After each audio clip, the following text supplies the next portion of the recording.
Ladies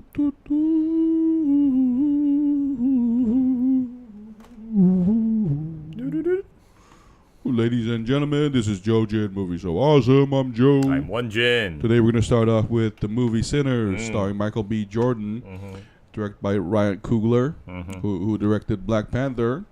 Full spoilers review. Big shout out to all our 60 subscribers. We're going to try quick and fast. Here we go. Yo, Won-Jin. I did not expect Michael B. Jordan to be twins. Yeah, that was a surprise for me. It totally caught me off guard. Based on the trailer, I didn't know that there were going to be two of them. Yeah. So having them as twins was quite interesting. Yo, I got to praise the camera work because they did it really well. And I also want to praise Michael B. Jordan as an actor because I think every movie he does, he's getting better. He's just good at just... I think a sign of a great actor is no matter what you got working with in terms of dialogue, you can convey a lot. And I think Michael B. Jordan did a good job of portraying twins because it wasn't overdone. You know, it wasn't like clown and a calm person, like Joker and Batman. It was like, it was a subtle difference, but I could always tell who was Smoke and who was Cat, even without the red and blue hats and stuff. What's up, ZZ? What's up? And... to be honest, 1 hour in, because I saw the trailer, I knew this was a vampire movie. When the 1 hour mark passed and there were still no vampires, I mean, there were, but they weren't a major factor. I was like, this reminds me of a certain movie with Tarantino and George Clooney. And there was just so many overlaps there. But this movie isn't really about vampires, is it? The vampires are almost like a... I know I use this term a lot, but story device. Like a plot device. Yeah. And there are a lot of like small sprinkles of different elements, like, you know. let me say one thing that's brilliant first. Like, Irish vampires fucking up black people. That's good theme right there. The oppressed knows how to oppress, and there's equality in death because we're all vampires now, and it's all fair game. So in that way, it was like I gotta praise the writing and the direction. I also gotta praise the cinematography. Oh yeah, because I thought those shots around the cotton fields. Oh, are you gonna mention that scene of the music where the cousin plays the music and it passes time? Oh no, I didn't really like that scene. Oh, you didn't. That reminded me of that movie called Bad Lieutenant. Oh, the remade version with Nicolas Cage. Oh, it has a very similar scene where there's like this spirit that is summoned. But what I liked more was about the beauty of nature around that neighborhood. Oh, but side question. So you're saying you prefer the original Bad Lieutenant, right? The 70s one. Oh no, actually there are three of them. There's three? The 70, I think that's the original. There's a second one with what's his name? Mr. Wolf from Pulp Fiction. What's his name? Harvey Keitel. Yeah, that's right. Harvey Keitel. No, Harvey Keitel one is my favorite. That's from 92. Oh, that's 92? Yeah, that's 92. That's not 70? Yeah, I think there's also a 70s version of Bad Lieutenant, I think. Oh, really? Yeah. I like how it has this musical vibe. Oh, we're going to get into that. Because the music scenes, when I first watched it, I was like, is this musical? Yeah, it did kind of feel like a musical from time to time. And I could tell that music was taking up a big portion of this movie. No, but, you know, Won-Jin, I respect the music so much because anytime a state or government or church is powerful, you know how music and art is considered heresy? For example, Qin Shi Huang, Qin Huangdi, like the first Chinese emperor, the first thing he did is book burning, and the music is considered heresy. And I like how the rebellion, the musical rebellion, and it's a bigger commentary on black culture too, is a victory. I mean, we're going to get to the ending, but I like how that's intertwined with this vampire theme. Because vampirism isn't always considered something bad. It's almost portrayed as a double-edged sword. Remember in the interview of the vampire, yeah, like you being a vampire means you no longer have to follow social norms. And in this movie, especially when you're Irish and a black person, the social norms are there to oppress you. But if you become a vampire, you can't argue that you're sort of being. It's like Paradise Lost. You know how in Paradise Lost, Satan goes on about how this is fucking amazing, fuck God. But that is art, and you know, it's like I'm rambling on here, but it's like Nietzsche is saying, "Fuck God, God is dead. This is freedom," and there is that joy in here. Now that brings me to one thing that bothered me about the movie, because I kind of hoped they would dive a little deeper into the vampires. It's like, where do they come from? Why are they doing this? So we don't get any context as to why they're there. We just somehow get the hint that they're summoned or they're attracted through music. So I thought that was like a very intriguing aspect of it. They even had like a narration. Sometimes you play music that is so true that it blah blah blah blah blah. So maybe they should have invested a little more time on this. Don't you think it's like a metaphor though? Like, you know how, you know, in the end they're all equal. If you're dead, everyone dies, so it's even more equal. And what did you think? I didn't understand. Like, there is one thing that I didn't understand though. I didn't understand the Native Americans like being vampire hunters. Yeah, that too. I thought that would be very interesting if they had shown us a scene where they actually hunt them and show us how it's done. But don't you think it's like kind of like you and I don't get it, but there's sort of a hidden message there. Like I honestly didn't understand it, and I didn't understand why Native Americans would be privy to this vampire thing. And I thought it was, you know, the movie was smarter than me in a way. But I agree with you. Like, this is one of those movies where I wish it was 10 minutes longer. Oh, Joe, even in Sinners at the beginning, there's a monologue about how this power that has been bestowed upon them is sort with audible edge because of power that gives. I think that was talking about the vampirism. I think there's a lot of layers to it, though, ZZ. Because I'm glad Won-Jin mentioned like Bad Lieutenant, because, you know, Won-Jin, one of the themes I learned from Bad Lieutenant is there's a joy in crossing the line. There's a joy in transgression. Like, one of the great things about the Harvey Keitel movie is they never explain why he's such a piece of shit. And he kind of reminds me of McNulty from The Wire. Yeah, exactly. But more... And also, he's a very gray character, too. A dark gray. Like, he... Bad lieutenant. And him being a cop, which symbolizes law and order, acting that way is even more like symbolic. And I feel like there is something here that because the main characters, which we spent an hour of the movie with, they're all victims of the society that is oppressing them.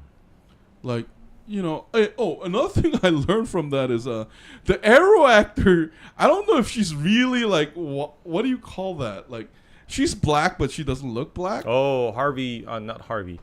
Hailee Steinfeld. Yeah, that was an awesome detail because,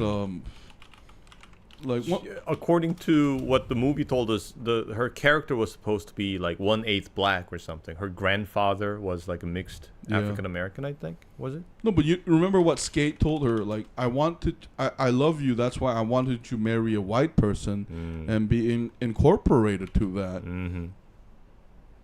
But what's amazing is once you know when her and Scat becomes vampires, they can be coupled. Not Scat, Stack. Oh, Stack. I'm sorry. Stack. When Stack and her, you know, that's the. I feel like that's one of the message of the movie, though.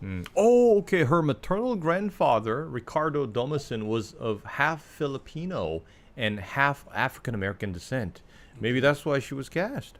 No, but that's brilliant because before they die, which I mean by they become vampires, they can't be a couple. But once they become vampires, they can become a couple in an eternity, and that's a message in itself. Like, they're equal now. Yeah, exactly. When the social norm. This could be. We could dive like deep way into deep this? into this, and we could actually say that this could be filmed from the inherent fears of communism and what's up, Walker? everybody needs to be equal. Yo, Walker, we're gonna do Let's Talk right after this one. We can talk about vampires and werewolves all we want after this, man, in about 20 to 30 minutes, man. Yeah, so this movie had a lot of layers. But here's the problem, though. I'm going to talk my personal opinion, then I'll give the mic to you. Just like From Dusk Till Dawn, the non-vampire part was more interesting to me than the vampire part. I agree. I mean, I did like the building up of tension when they started surrounding their party. Yeah. But once the fight against the vampire began, it didn't really feel that something like a lot of things was at stake. It didn't really feel like it. So it didn't have as much steam for a fight. And like you said, I think the non-vampire portion of the movie had more appeal to me. So, Won-Jin, I have a question. Would you call this a genre film, though? Genre film as in, you know how like the vampire genre, werewolf genre overtakes the film. I feel like this film tried to be more than that. Yeah. And that's what Dusk Till Dawn did. And it was playing with our expectations. The same goes for Bad Lieutenant. Exactly. Here, the only reason why I forgive the latter part, not forgive, but it was manageable, is when the Irish guy started singing, I was like, what the hell is going on? And then when they went with the singing, I was like, fuck it. It's good music. And then them communing. And doing the tap dance. Oh, here's the weak part. I do feel like they try to I feel like Ryan Coogler, who's a brilliant director, try to pack in so much, though. Like, especially the Chinese actors. Yeah. I feel like that was... maybe this is because I'm Asian. I feel like they could have gone in a little bit more to that too if they wanted to. That's why this is a 2-hour film. The latter hour, I feel like it could be 15 minutes longer. Like I felt like there were touches of brilliances that they didn't go in deeper. Yeah. So, I guess I agree with what you said, and.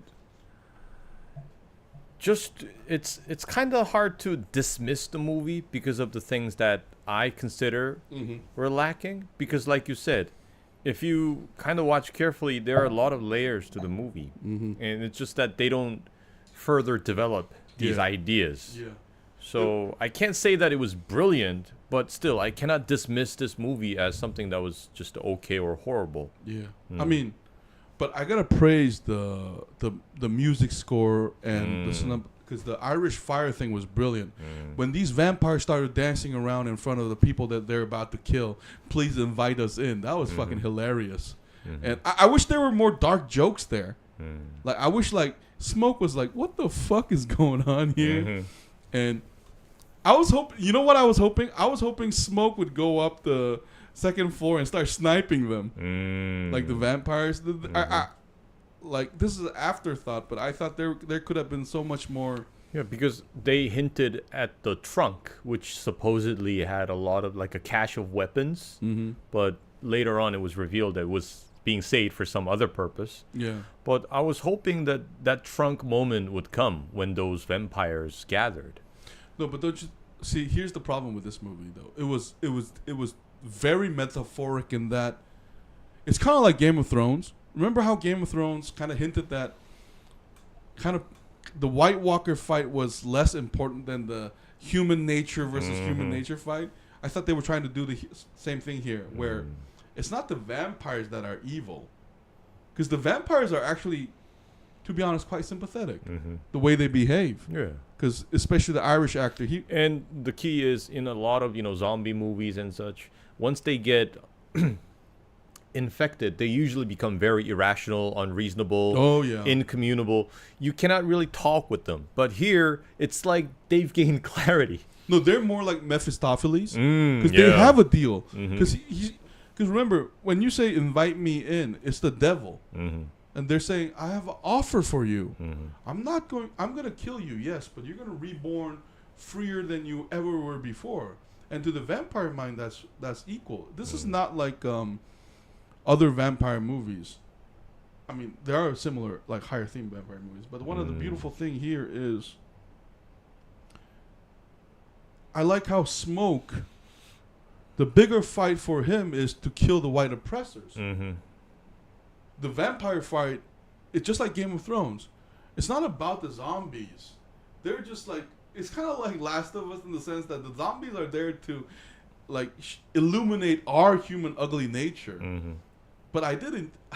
Okay, but listen, didn't we joke about this when like the harpies from Game of Thrones are like, I can kill them with ease here. Like I loved how the Smoke just Tommy gun the Ku Klux Klan I leader. love how he first shoots them with a rifle or something, and then he pulls out the Thompson. Yeah. And it's hinted in the movie that before they were there, they had been to Chicago. Yeah. And remember, the nickname of the Thompson is the Chicago Typewriter. Right. And he just No, the sound basically- effect was amazing. Yeah, he just screams them all. Oh, I'm gonna read your comments now, guys. It's funny, Joe. Now you like one of the characters in Scream. You like Randy, who works at the video store. Thank you, Walker. I felt like the action started a little bit too late and ended too fast, and I feel like something is missing from the peak moment. I kind of agree. The first hour is beautiful. The second hour is a little bit uneven. Okay, and Jin and Scream, you like the guy behind the counter at a video store. Yeah, thank you so much, Walker. I like the exact thing that is missing is the tip of the mountain. Yeah, the building. What's up, Void? Void, what's up? Void in the building. We talked about Lazarus last week, my man. No worries. You can be here anytime you want. You don't have to say sorry. We talked about Lazarus last week, though. And me and Won-Jin, we were watching Moblands. Mobland with Tom Hardy. Yeah, directed by Guy Ritchie. No. It's created by the Jackal guy, though.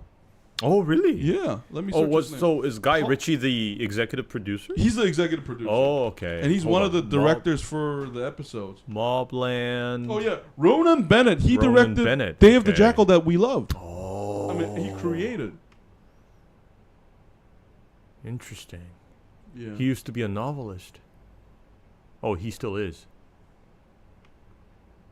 Yeah, so next week we're going to definitely talk about Mobland. Yeah, because it's interesting. Yeah. Anyway, where were we? We're talking about... Please, boys, if there is a chance you can do a live stream sometime during the week. If you have time, Joe, is there a chance you could bring your wife onto the show too?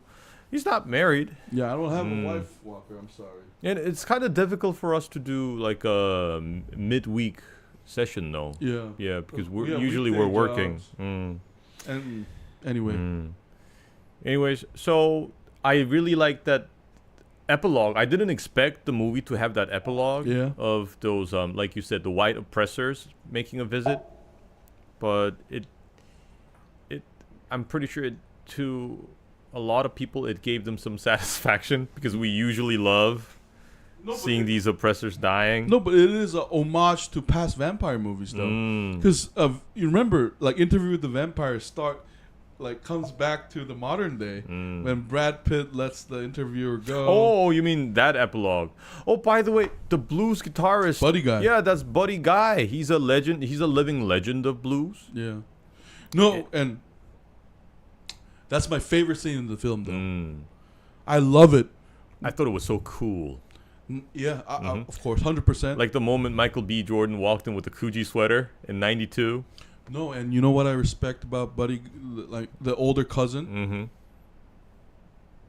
It was such a commentary on life because he achieved what he wanted in life. He doesn't need immortality. He's already immortal. You know, it's actually because, you know, Won-Jin, there's a theme in vampire films, right? The vampire is always unhappy. And you have to ask yourself, why? What is the point of immortality if you didn't achieve what you want? And, like, what is the point of living on? But you know what I love the cousin? You know, I think it's implicit, Won-Jin, right? He's basically refusing Stack. When Stack, I think Stack is hinting that I could make you a vampire. But cousin's like, fuck that. I had a beautiful life. Yeah. I went to Chicago. I'm respected. I became a founding movement of the Chicago blues. Not just that, but fuck my preacher father. I rebelled. and I'm satisfied. Remember, where does that line come from, Won-Jin? I am satisfied. Oh, that comes from Last of Us. Remember Bill telling that? I don't need to live anymore. I did what I wanted to do. And that's such a fuck you to every vampire. Like, why are you living, son? Enjoy your immortality. Exactly. And your mediocrity. Did you ever find happiness? Joe's wife is Reacher. Oh, thank you, Zenzi. I watched the VOD and I also watching Mob. Yeah, boy, Mobland. Me and Won-Jin, we're about to finish it. So next week we can definitely talk about it. I'm having a good time with it. I think it's a solid show. Yeah. Is it a great show? Maybe we'll talk about that next week. But guys, in 10 minutes we're about to do Let's Talk, so hold tight. But anyway, where were we? We're talking about the epilogue of the movie. No, but like touches of brilliance in this film. I think the fuck Fuite du Doigt of the Joker second one. Like Folie à deux. Yeah. Sorry. What the fuck was that again? Folie à deux. Deux à folie. like this one is Folie à deux done better. Like the musical score didn't like. Here's the brilliance of Ryan Coogler. I didn't feel like it was like barging in. It felt like natural. Yeah. And just there's something about the flow of this film that makes unreasonable things make sense. Kind of like Mobland. I want to talk about Mobland a little here. You know what you know how you enjoy Mobland? Don't think too hard about if it makes sense. It's basically gangsters on cocaine all the time. Just go for it. Here I felt like you were on for the ride too in Sinners. Because in Sinners, the thing we're talking about, it only occurred to me after I watched the movie. I didn't think about this. While you're watching the movie, it's just a great ride. It's just entertainment. But once you finish it, it kind of gives you something to think about, which I like. Yeah. There's a certain Void skadoosh. Skadoosh. What the fuck was that movie again? Folie à deux. No, not Folie à deux, but the one with Philly. Synecdoche, New York. Yeah, Skadoosh, New York. Folie à deux. Yeah. So anyway, I want to praise the acting, the directing, and Won-Jin mentioned also the cinematography. Yeah. And the music. I wouldn't say that I'm an avid fan of the blues, but I like blues music. I think it's something that you kind of grow into, because I don't think you would like enjoy blues when you're like too young. Yeah. But as I get older, it kind of feels sad listening to that music. No, but you know what that is though? The movie is saying music is universal, death is universal. So why can't we all get along? No, because remember when the boss vampire, this man showed us that he kills in a wimp, but he sure took his time with the music guy. And the silver guitar was a great idea too. Yeah. Oh, that was also interesting. Because I was wondering why it was burning, and then I realized, that's silver. Yeah. I don't know what that's called, but I don't. Yeah. And also in the beginning of the movie, we see the flash forward of what's his name, the cousin, who came back to church on Sunday morning, and he only has the neck of the guitar, and then later on we see what he did with the guitar. Yeah. And the wife too. She was in Peacemaker. I think the stake in the heart is kind of like a homage to like old vampire movies and Dusk Till Dawn, because I like how she keeps her dignity. I kind of hope they would have also they had developed her character a little more with the voodoo stuff, because I think that's also an interesting element. Is it voodoo or black magic, or I don't know what it's called? Like traditional. Yeah. It almost felt like shamanism in a way, and no, but that's so. That reminded me a lot of, because we know that the director is Ryan Coogler. He directed Black Panther, remember? So that's a lot of Africana elements, and I think they intentionally just touched on it. And the only downside is the Chinese side. I feel like first of all, they don't look Chinese. I'm sure the woman is Chinese or part Chinese, but the other guy, he didn't look Chinese. Maybe he's Cantonese. I don't know. I could be wrong. The stake in the heart is also like betrayal. No. Here, here's the theme of the movie. Like the symbol is inversed. Remember, I want to say this: Smoke and Stack. I feel like Smoke is a real human. In the face of adversity, you know how hard it is to keep your promise with a loved one? Remember, like Stack is the one who fell for the vampirism. There's, this is why this is a brilliant film, because there's dignity in both sides. When Smoke decides to end his wife, and when Smoke decides to join his girlfriend and wife, it's kind of like Stack. Yeah, Stack. It's kind of equalized. Like there's no right and wrong answer here, because when Smoke does it, it's still a victory because. Well, I don't know, but Stack, it's kind of unfair for him because he didn't have a choice. No, He was just having a good time, and then he just got bitten. That's true.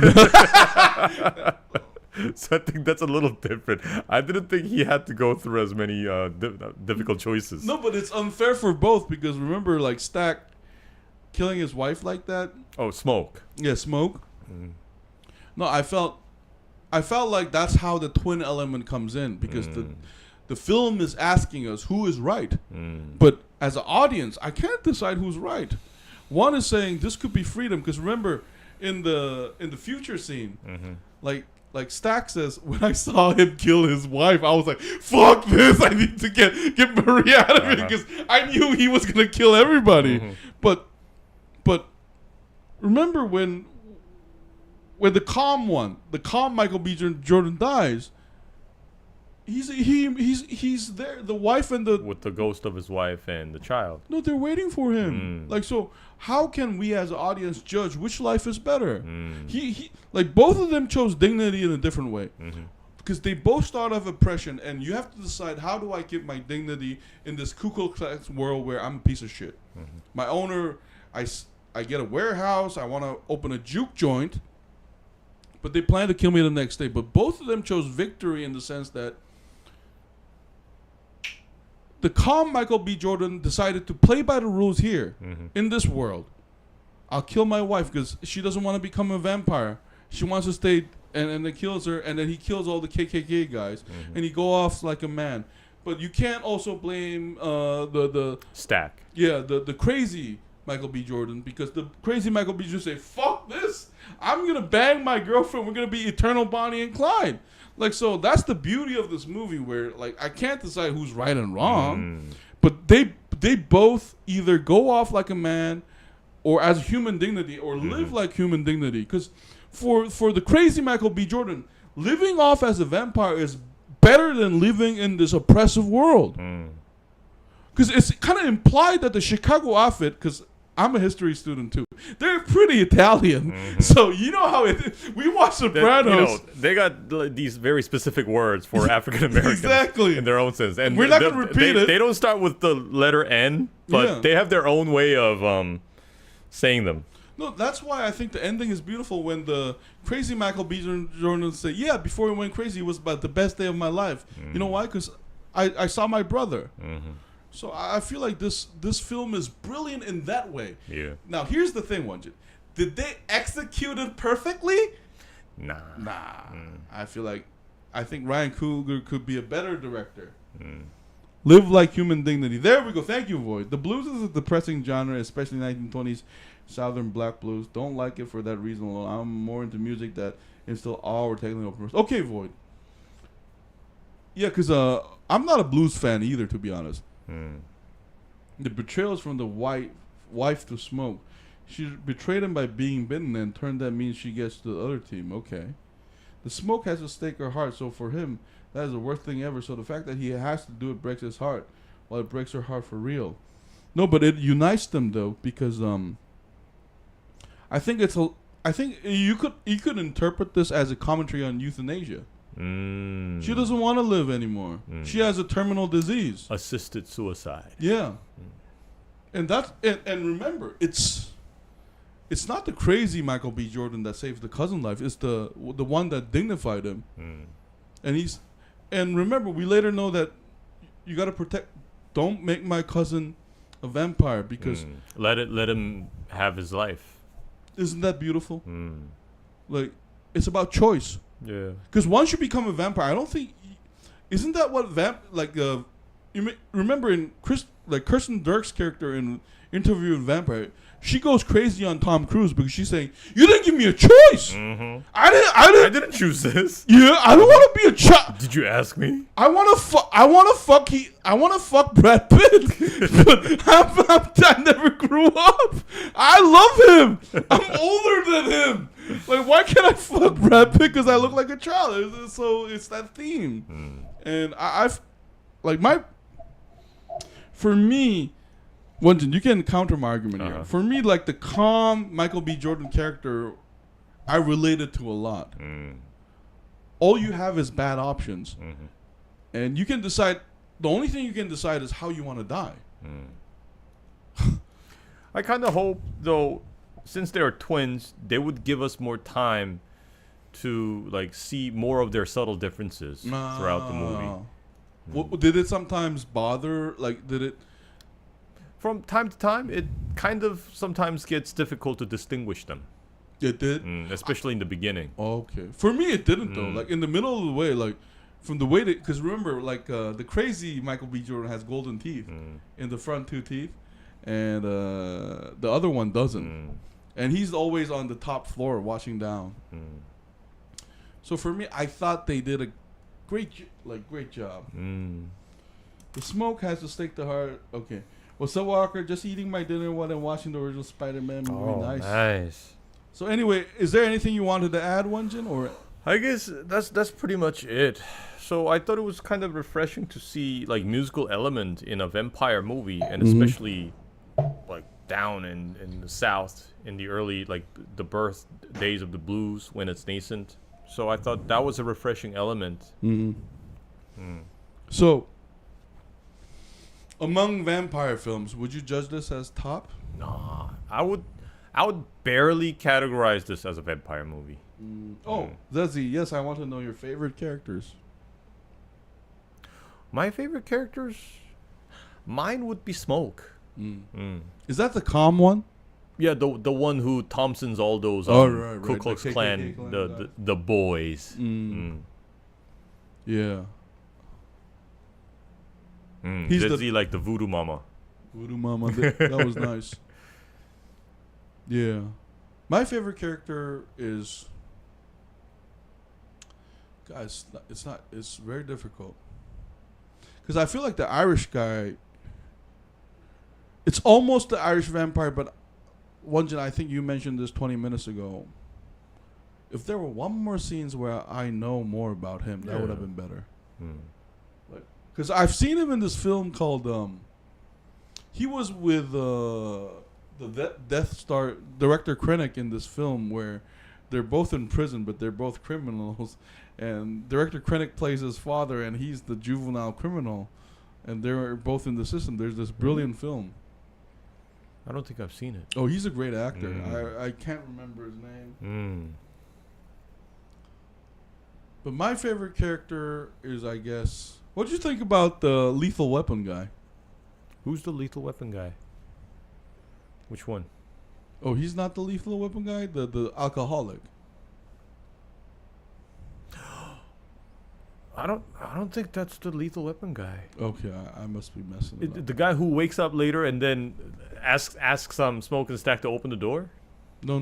Is that who you're talking about? The guy says, "Bite me." He cuts himself and bite me instead and lets them escape. Oh, I forgot his name. He was in a lot of films in the 90s and 2000s. He was Elias' father in Romeo Must Die. Yeah. Remember? I always liked that actor. I thought he always played his role really well. So Zezzy, I'm sorry, I don't think I have a favorite character. I don't have one. Yeah, I also kind of hope they had more scenes of like showing the badassness of the twins. Because remember, they're just constantly hinted that they probably robbed someone or some organization in Chicago, and we get that scene of, was it Smoke shooting that guy in the ass for like trying to rob his truck? No, and they're also portrayed as more noble than the Dusk Till Dawn. Because remember, in that one, Quentin Tarantino is a S.A. predator. Yeah, right. George Clooney is the completely normal person. Who's the best male vampire and female vampire in the birth research? Drusilla or Darla? Who's your favorite male vampire or Spike or Angel? I love Angel. I could watch Buffy because I was too small. Hold on. Romeo Must Die. What's his name?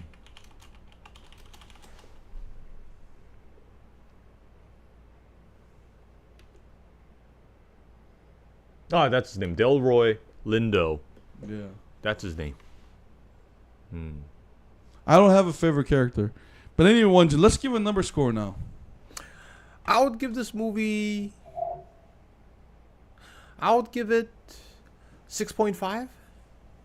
Yeah. 6.5? Really? Maybe 7? So which way is it? Is it 6.5 or 7? If I'm feeling generous, I could give it a 7.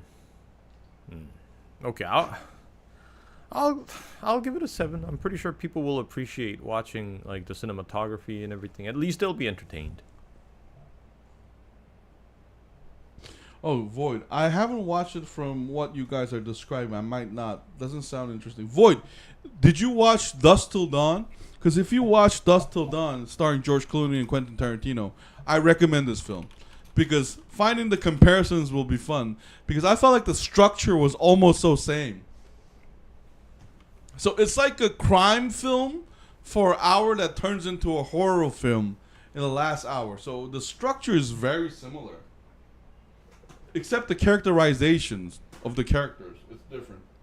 So I recommend it if you like vampire films and if you like Dusk Till Dawn. If you like Dusk Till Dawn, I recommend it. My favorite character is Jin. Second favorite character is Joe. You mean my favorite character is Joe? My second favorite character is Jin, right? Zetsu, why did you type it wrong? Because we all Asians all look alike. Shut up. Walker, I got something to tell you, boy. Trish is absolutely Buffy Vampire, really. And she has the absolute crush on the actor plays. Angel is amazing. Angel was an amazing character. The name and the casting. I would give it a 7. It wasn't bad. It wasn't deep enough, really, now. I think it tried to be deep. So my score is 8.5. Oh, wow. That's very high. Because I think Ryan Coogler, out of Ryan Coogler film, this was the most ambitious. I agree. It was ambitious. Because I felt like Black Panther, for example, there's a lot of Africa elements. But remember, 15 minutes ago, I said, as a genre film, how do you think about it?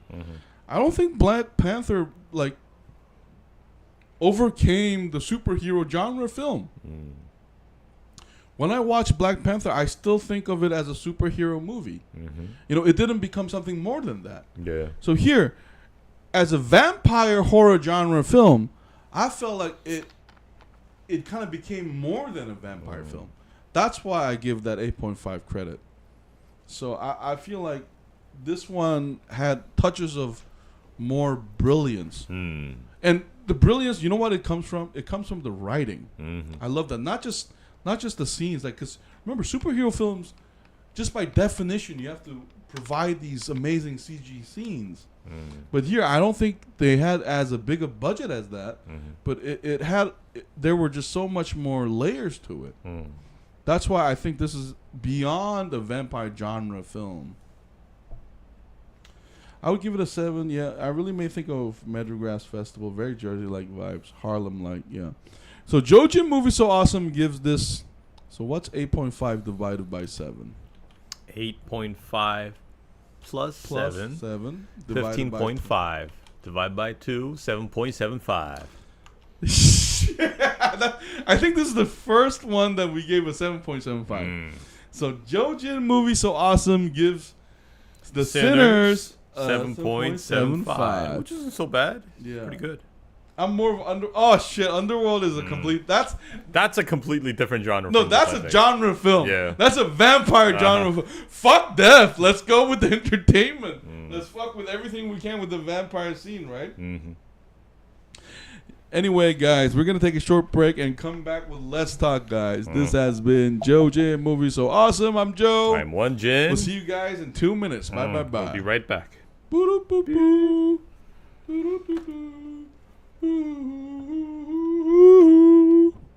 Vampire squirrels.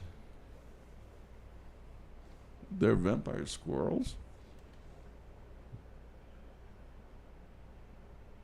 you hear how, as you can calculate shit, that is as corny as they can be. You didn't see it, but we actually used a calculator on the computer screen. That's right, Zed.